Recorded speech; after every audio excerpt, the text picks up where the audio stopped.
Selamat siang pemirsa, senang sekali tim redaksi kembali menemani siang Anda. Bersama saya Firda Amalia Nazif, inilah redaksi siang.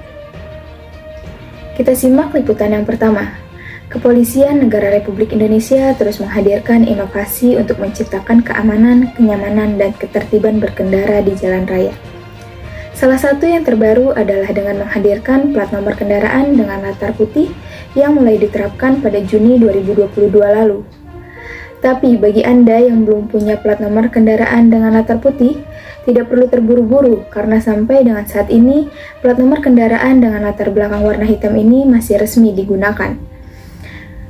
Plat nomor dengan latar warna putih bisa Anda dapatkan secara resmi jika Anda yang pertama membeli kendaraan baru, yang kedua adalah kendaraan pajak 5 tahunan, dan yang ketiga adalah jika kendaraan Anda mengalami mutasi daerah. Jadi jangan sekali-kali Anda memasukkan plat nomor kendaraan dengan latar putih, karena Anda bisa terjerat sanksi sesuai dengan regulasi yang ada. Sanksinya adalah penjara paling lama 2 bulan atau denda paling banyak Rp500.000. Hal ini diatur dalam pasal 280 Undang-Undang Nomor 22 Tahun 2009 tentang Lalu Lintas dan Angkutan Jalan. Tujuan penggantian latar warna plat nomor kendaraan dari yang semula hitam dan sekarang menjadi putih ini adalah meminimalkan kesalahan baca dari kamera LC. Karena karakter dari kamera LC yang berada di Indonesia adalah kemampuan untuk menyerap warna hitamnya ini sangat tinggi. Sehingga diharapkan ketika ada pergantian latar warna plat kendaraan dari yang semula hitam menjadi putih, tingkat keakurasian penindakan penilangan dari kamera LC ini bisa semakin optimal.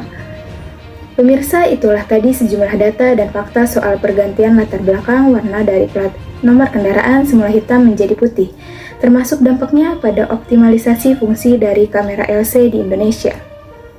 Berita selanjutnya, pemirsa, ribuan rumah warga di Cilacap, Jawa Tengah masih tergenang banjir. Ketinggian air masih mencapai 2 meter, namun di beberapa titik sudah mengalami penurunan debit air. Tercatat 2 kecamatan yang mengalami dampak terburuk. Banjir yang menggenangi pemukiman warga di Desa Kalijeruk, Kecamatan Kawunganten, Cilacap, Jawa Tengah masih tinggi pada Minggu pagi. Ketinggian air pun masih bervariasi, dari 50 cm hingga 2 meter. Banjir yang semula terjadi di 8 kecamatan, saat ini sudah surut menjadi 4 kecamatan. Salah satunya terjadi di Kecamatan Kawunganten. Banjir kali ini merupakan banjir paling parah setelah beberapa tahun tidak terjadi banjir. BPBD Kabupaten Cilacap hingga saat ini terus melakukan pendataan tentang jumlah rumah yang terdampak banjir. Pemerintah terkait sudah mendirikan posko pengungsian dan dapur umum. Banjir diakibatkan hujan intensitas sedang hingga deras. Banjir juga menggenangi ruas jalan nasional Jeruk Legi, Sidareja. Beberapa titik mengalami kemacetan. Guyuran hujan deras membuat aktivitas warga terganggu. Selain merendam pemukiman warga, banjir juga merusak fasilitas umum, seperti jalan dan juga jembatan. Bahkan jembatan yang menghubungkan Kecamatan Kawunganten terancam ambruk akibat terjangan air sungai yang cukup kencang. Selain itu, adanya lintasan rel kereta api yang anjlok akibat terjangan banjir membuat perjalanan kereta api pun terhambat. Selanjutnya pemirsa, hasil revitalisasi halte Transjakarta Bundaran Hotel Indonesia menampilkan wajah baru untuk halte ini sendiri. Dengan model arsitektur yang lebih modern yang terdiri dari 2 lantai. Saat ini lantai 1 sudah dapat digunakan untuk naik turun ataupun transit Transjakarta, yang nantinya akan terhubung langsung dengan stasiun MRT Bundaran HI. Sementara untuk lantai atas nantinya akan ada anjungan untuk kita melihat monumen Selamat Datang. Serta halte ini juga nantinya akan dilengkapi dengan area komersial, toilet, musola, dan lift prioritas yang saat ini masih dalam proses pembangunan. Anies menambahkan fasilitas di halte Transjakarta Bundaran HI bisa dinikmati bagi penumpang dan calon penumpang. Hal ini sekaligus mendorong warga Jakarta memilih menggunakan kendaraan umum. Adanya anjungan di lantai atas inilah yang membuat halte Transjakarta Bundaran HI menarik perhatian masyarakat, serta sekaligus menjadi salah satu pembeda jika dibandingkan dengan halte-halte lainnya. Gubernur DKI Jakarta Anies Baswedan menyatakan halte Transjakarta ini akan menjadi salah satu ikon ibu kota. Selain menjadi tempat transit penumpang Transjakarta dan MRT, seluruh warga nantinya bisa menikmati kawasan Bundaran HI di Anjungan. Sebagai informasi, halte Bundaran HI merupakan satu dari 46 halte yang ditargetkan akan direvitalisasi oleh PT Transjakarta pada tahun 2022. Revitalisasi ini dilakukan untuk meningkatkan infrastruktur dan memperbaiki pelayanan seiring meningkatnya jumlah bus Transjakarta.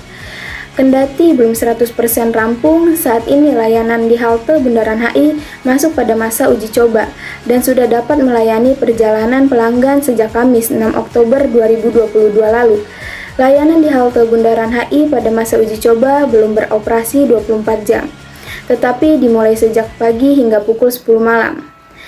Anies juga berharap konsep halte dengan fasilitas untuk melihat pemandangan Bundaran HI bisa memberi pengalaman positif dan kesetaraan kenikmatan Jakarta. Untuk mengetahui seperti apakah liputan halte Bundaran HI, kita langsung bergabung dengan rekan kami Adinda Nurrahma di lokasi.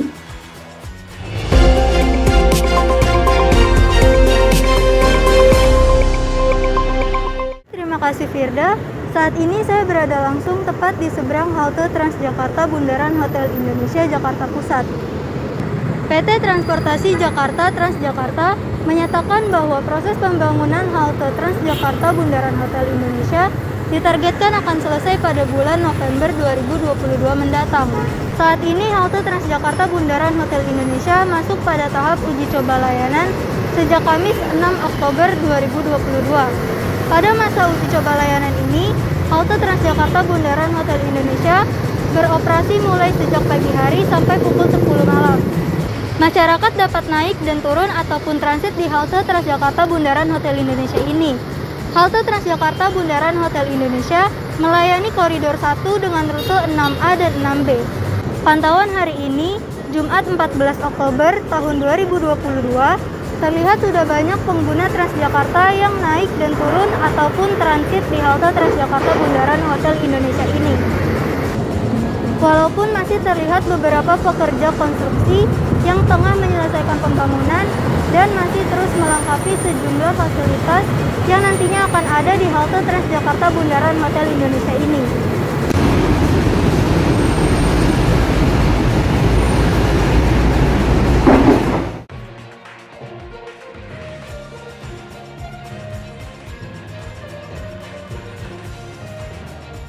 Saat ini saya sudah bersama dengan salah satu pengguna Transjakarta, yaitu dengan Ibu Atik. Ibu Atik, apakah saya boleh bertanya terkait tanggapan Ibu mengenai revitalisasi halte Transjakarta ini? Ya, lebih nyaman, ada Trans TV, terus mana-mana juga nggak sulit gitu. Lebih nyaman ya Ibu. Untuk model arsitekturnya menurut Ibu bagaimana Ibu yang sekarang?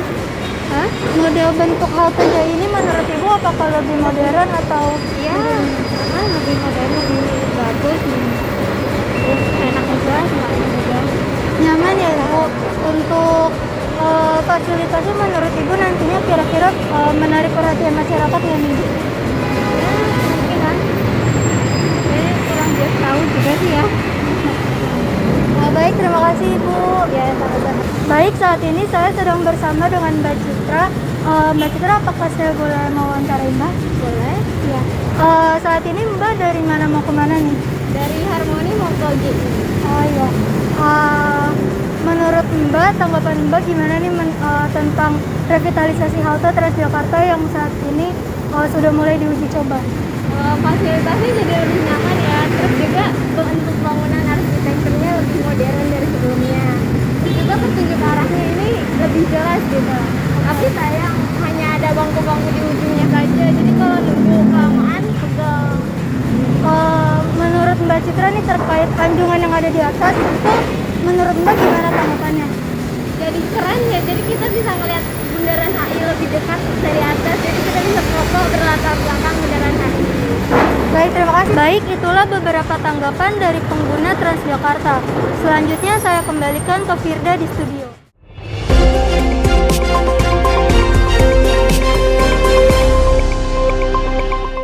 Terima kasih Adinda atas liputannya.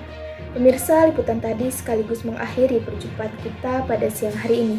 Saya Firda Amalia Nazif dan tim rekan yang bertugas mohon pamit undur diri. Sampai jumpa di redaksi selanjutnya.